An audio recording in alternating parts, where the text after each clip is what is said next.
So what you look for is what you'll get. What you pay attention to is what you'll get. And if you're in depression, narrows us, and focuses in on things that aren't helping us thrive.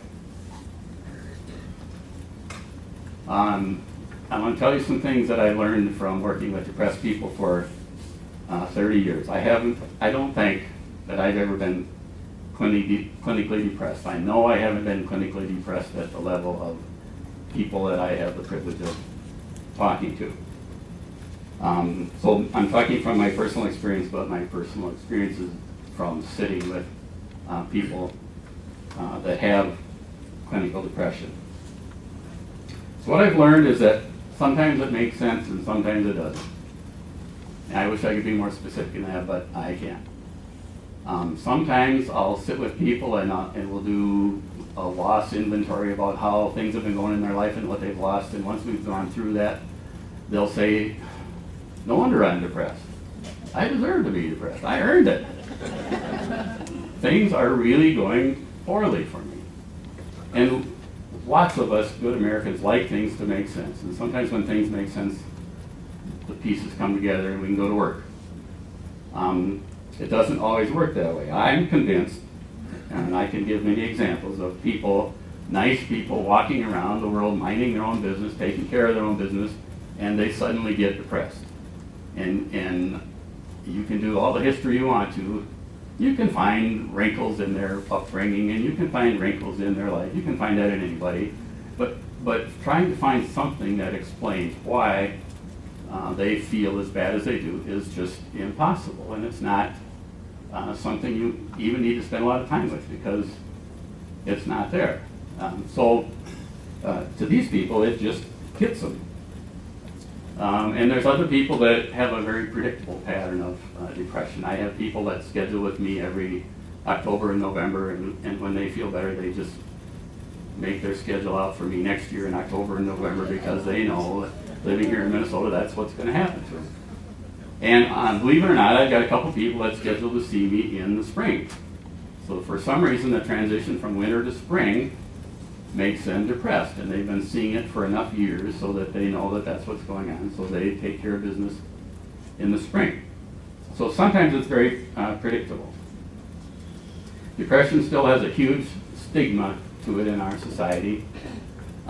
We don't talk about it much.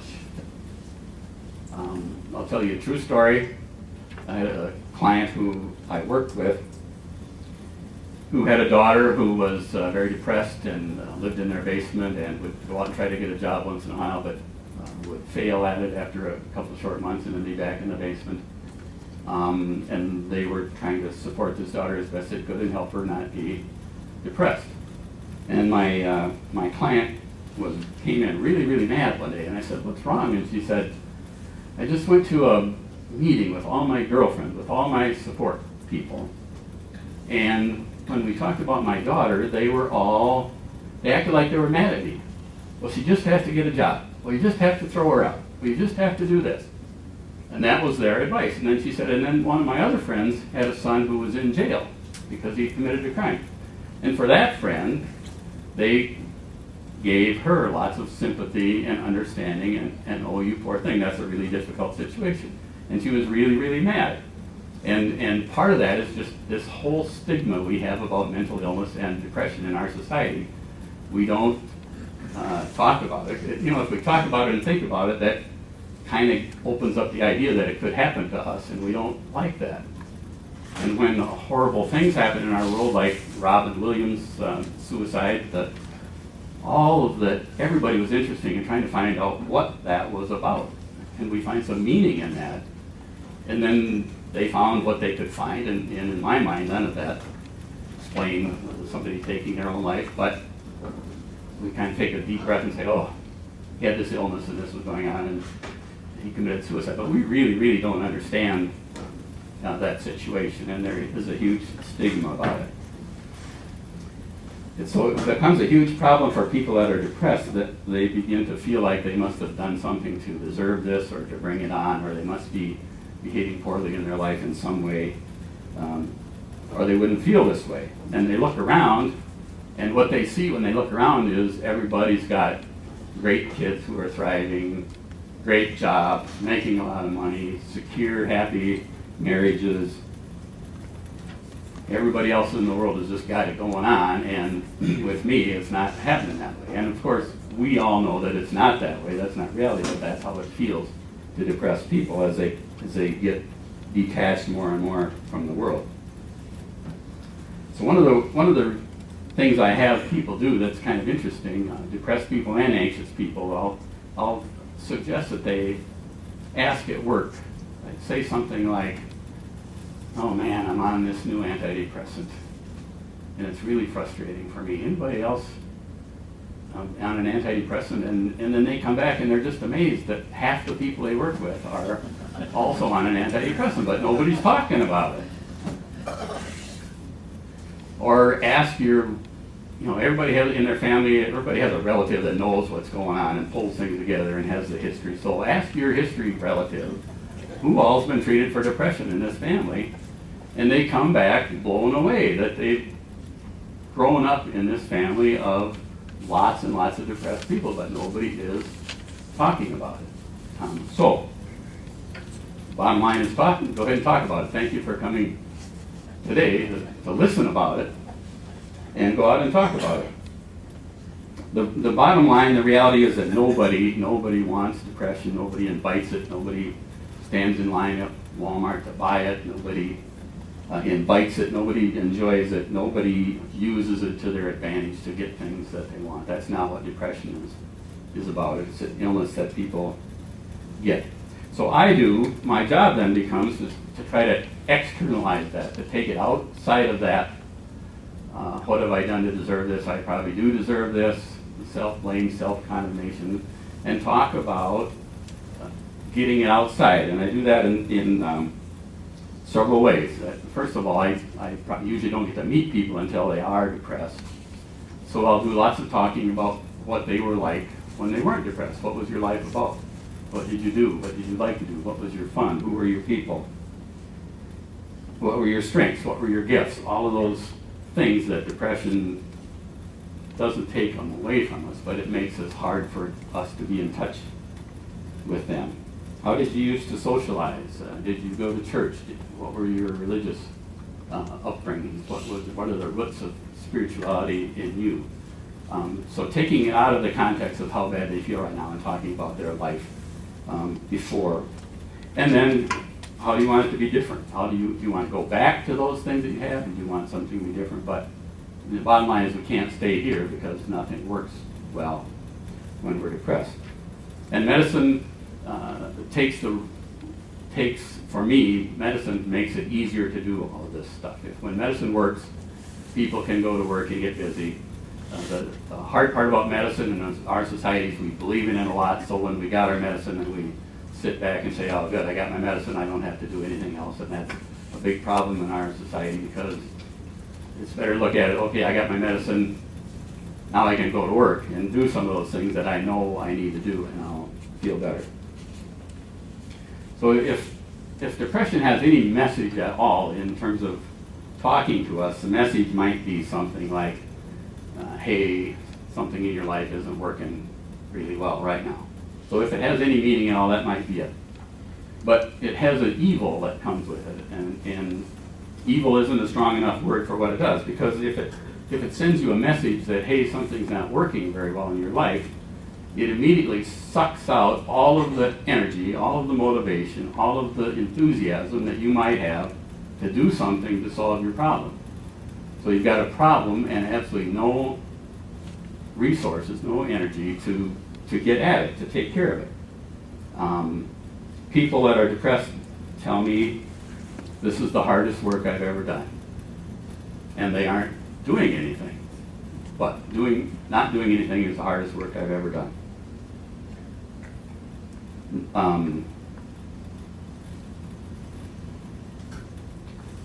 Lots of them have all the insight that they need to fix it, but getting at the energy or the motivation to do it is what the hard part is. And what I do with that is, again, I try to take it out of themselves. I try to make it not an argument with yourself about should I or shouldn't I. I try to make it an argument against that evil voice that you hear that shuts you down and makes you stop doing what you need to do. So imagine, if you want to experience what depression is like just for a second, I wouldn't suggest you linger there, but just for a second, imagine if you had a notion that, oh man, I'd like to call up my friends and pull them all together, I haven't seen them in a long time, and have a lunch and just catch up with people. So you had that notion and it felt good, and all of a sudden you started hearing these voices in your head. This is what depressed people hear. Why bother? What's the use? Nothing works out anyway. No one understands. No one gets it. No one cares. Even God has abandoned me. Where did God go? And it goes on from there. I'd be better off dead. And you even hear people say, the people that love me would be better off dead if I were dead. So the people that love me would be better off if I were not in this world. That's what depressed people hear in their ear. And it's really, really important to convince them that that's not you. I didn't know you before you were depressed, but this history you gave me tells me that wasn't you, because you would have never gotten through college if you would have had those voices, and you would have never gotten that job if you had those voices. So there's something that you need to fight against that's going on with you in order to become undepressed. Does that make sense? So that's what I see people struggling with. And when we talk to them, when we encourage them, when we say, I went to this great lecture this morning and here's what the research says that we need to do about depression, every single one of those things you suggest, they're going to say, I don't feel like it. Because they don't. And as long as they're depressed, they won't feel like it. So then the goal is helping them fight against the voices and convince them that that voice is not you, and you shouldn't listen to that voice, and you got a real fight on your hands, and your friends and your people and your congregation and your pastors will help you fight against that voice. But we got to go to work. And if you wait to exercise until you feel like it, you will never exercise. We all know that. But this is at a different level. If you wait to start eating, you're never going to feel like starting to eat. But if you start eating a little bit at a time, you might hit it once in a while that it's easier to do. And that's how people fight their way back from depression. A way that I look at it in my office is I teach people that, and I believe that we need to earn it with people. We need to earn the right to give them advice. The depressed people a lot of times don't need any advice. A lot of times they can search the internet, they can read the books, they know that these are the things that the research says that I should be doing to feel better. So it's not a lack of knowledge usually, it's having a hard time getting at our own personal resources. So I say you have to earn the right to give someone advice. Basically means you have to put some skin in the game, or you have to invest something in this person's relationship. You need to try to get it. You need to try to understand it. You need to try to be with them, even though it's very, very difficult to do. You need to try to understand. I was taught this by a client a number of years ago. She was an elderly sister who came to see me for depression over many years. And what she taught me early on was, if I didn't understand what she came to tell me in for that session, she would call me up within the next 2 or 3 days, and we would have to have another session on the phone where she would start out by telling me, I didn't feel like you understood what I was telling you, you didn't seem to catch on, you didn't seem to get it, which is a nice way of saying, where were you? What were you thinking about besides me? And I always thought, when she left the session, I always thought I'd done a pretty good job, but she would let me know. So I learned that I needed to work really, really hard to get it and to understand what she was talking about. Otherwise, I was going to get that phone call, and that took time. So that's where I learned the lesson, that you have to be willing to hear it and understand it and get it in order to be helpful. And that's true with a lot of people. So depressed people want to be heard, They want to be understood. They want their pain and their struggle to be acknowledged. They want to be invited. They want to be encouraged. They want to feel connected. They want to feel part of something. They want all the same things that we want. When I talk about religion with people, I talk about the easiest way for me to do it is to talk about what their spiritual roots are. So almost everybody I know in our culture has some upbringing with religion, or some family members that were really all about religion, that did everything they could to encourage people in the family. But everybody has a root. Everybody has a sense of depression, and almost everybody has a longing to get back into that some way, whatever their way is. So that's how I encourage people to get back in touch with Him, whatever their spirituality or religious roots are. And it helps. Depressed people need to be free from self-blame and condemnation. You never, ever have to make someone feel guilty who's depressed, because they've got that taken care of. They got it under control. Help them find meaning in their life. I found a little article that makes this point very well. It talked about Charlie Brown's Christmas that's been on TV every year for as long as I can remember. So as you know, it starts out with a couple of things about snowflakes and snowballs, and then all of a sudden we've got Charlie Brown going to see the psychiatrist. And the psychiatrist is Lucy, and she's got a little lemonade stand, and she charges 5 cents for advice. So Charlie walks up and lays his nickel down, and Lucy does this whole celebration about getting Charlie's money and how great that is, and she makes him pay in advance. That's not the good part of it, but that's how it goes. And Charlie Brown says, "I feel depressed. I know I should be happy, but I'm not." And then Lucy does her diagnostic evaluation and talks him through all those big terms for different anxieties. And finally she nails down the diagnosis as pantophobia. And pantophobia turns out to be a fear of everything. So for your nickel, you find out, Charlie, you've got pantophobia, you've got fear of everything. And then she goes to work. And here's what the article says: "And for all her deficiencies, Lucy's advice was that which a patient would be lucky to receive. She didn't offer him breathing exercises or mood management medications or help him develop insight into his troubles. Instead, she told Charlie, 'How would you like to be the director of our Christmas play?' So she put him to work. You need involvement. And part of Charlie's job was to find meaning, was to rescue the old Christmas tree that felt as unlovable as Charlie did. And Linus later on says that tree that Charlie picked out was not a bad little tree. All it needed was a little love." And then I think John Lennon tagged onto that somewhere along the line and wrote a song about all you need is love. I just made that up. I don't know. So our role in helping people that are depressed is to be persistent, consistent, inviting, brave. Depressed people can be really hard to hang out with. Sometimes you can just feel the energy leaving your body when you're hanging out with people that are depressed. So you have to protect yourself.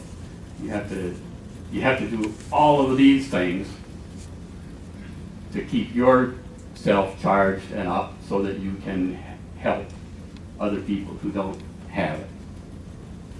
You have to be that voice on the phone. You have to be that person that keeps inviting even when you've been turned down 4 or 5 times.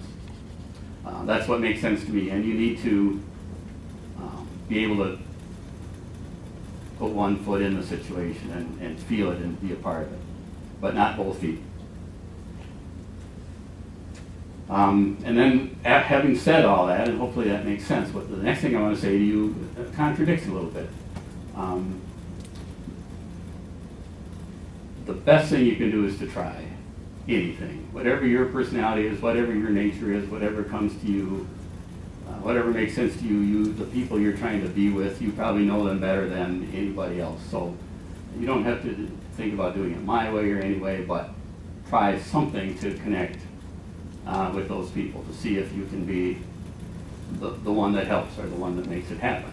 And there isn't a right or wrong way to do it. If you keep doing something that's not working over and over and over again, it can become the wrong way. So be flexible, try something else. It's not an exact science that we're talking about. I put a couple of last things on the board. I wrote these down as antidotes. Hope, meaningful purpose, and feeling connected. Those themes go through everything. So whether you're trying to prevent or cheer or build people up, it's the same things. We need to remember our spirituality. We need to be socially connected. We need to manage our expectations. I didn't talk much about that, and I should. This morning in Pastor Burns' sermon, he talked about depression defined as anger turned inward. And one of the big problems in our society is this expectations thing. So we expect a lot of ourselves, we expect a lot of our world, we expect a lot of everybody else, and when we can't get it, when we can't get what we want, we get mad, right? That's the definition of mad, is somebody or something isn't doing what I think they ought to be doing. That's what mad is all about. And so when we expect to be able to solve things that we can't solve, or have things that we can't have, or do things that we can't do, we get angry. And being the nice people that we are, we don't push that anger out on the world, we turn it in on us. So that's what Pastor Burns was talking about this morning. At Christmas, this last Christmas season is the best example of expectations causing problems for us. Every Christmas season is all about, this is going to be the year, this is when it all comes together. This is when I talked to somebody the week after Christmas that was really, really upset because all of her adult children hadn't been able to make it for Christmas. And I said, why? And they said, well, because Grandma was there. And I said, well, what's the deal? And she says, well, I have one daughter that Grandma is incredibly mean to. So whenever this daughter and Grandma are in the same room, Grandma lets this daughter have it, and then this daughter leaves and feels upset. And I said, so you're upset that your daughter didn't come to Christmas? And she said, yeah, it's terrible. Everybody should be together. And what do you say? I'm thinking, good for that daughter. You know, if the daughter was my patient, I'd be saying, what are you thinking? You know, we don't put ourselves in those situations on purpose so people can. And the mom admitted that Grandma was out of control and mean, but Grandma was Grandma, and you know how it goes. So, manage your expectations. So I'm going to stop, and I got a couple minutes if anybody's got one or two quick questions. Okay. So Dick said I mentioned something about depressed people hearing voices. And does that come internally or externally? I'm not saying that they really, really hear voices, but they sense that. That's how they feel. That's what it's like. And unfortunately, it feels like them talking to themselves, and that's what I try to get out of there. Is say, that's not you. It's easier to work against it if it's an external voice. It's something that's annoying you rather than it's part of your core that's talking to you. Make sense? So the people that hear voices, that's a different talk for me. Earlier you mentioned that you have people make a list of things that are going wrong, understand why they're depressed. Curious, do you also do the opposite, have them create a list of all the things that are going right? Does that help them? Absolutely. But, you know, when they're really depressed, a lot of things aren't going right. But in the past, things have gone right, and in the future, things could go right. So you focus on that rather than how poorly things are going right now. But how does that work? Her question is, how does it work? I come from a long line of depressed relatives. And the answer is, I don't know. There might be people in the room that know more genetically about it than I do, but I haven't seen the thing that says genetically here's where it comes from and here's why it's got you. It could be a genetic thing, or it could just be that it's so prevalent that we all probably have somebody in our family, or people in our family that we know are, because it's a very prevalent thing. I don't know, but maybe. Maybe somebody would volunteer to do a presentation. Have you done any research on emotional intelligence, goal, or anything like that, to see if any of that would be helpful? Yeah. The question is, have I done any research on emotional intelligence, the concept of emotional intelligence, and whether that would be helpful with depression? And the answer is, I've read about emotional intelligence and understand it from that level, and I think a lot of the things that emotional intelligence encompass are on the board here. But there could be a time and a place for a really specific program to train somebody in emotional intelligence to help them live their life better, and that's what fighting depression is all about, for sure. One more. Is it true, is it factual that a lot of people may be depressed, but they don't think they are, or they don't realize they are, or they won't admit they are? So is it true that a lot of people might be depressed and don't admit it, or might be depressed and don't know it? Yeah, or, I think so. I don't know, I don't do the true or false thing very well, but I think so. Okay, what about depression and alcoholism? All I heard was alcoholism, and all I'm going to say is come back in 2 weeks, and Dr. Terry Schneekloff is going to tell us everything about it. Thank you very much.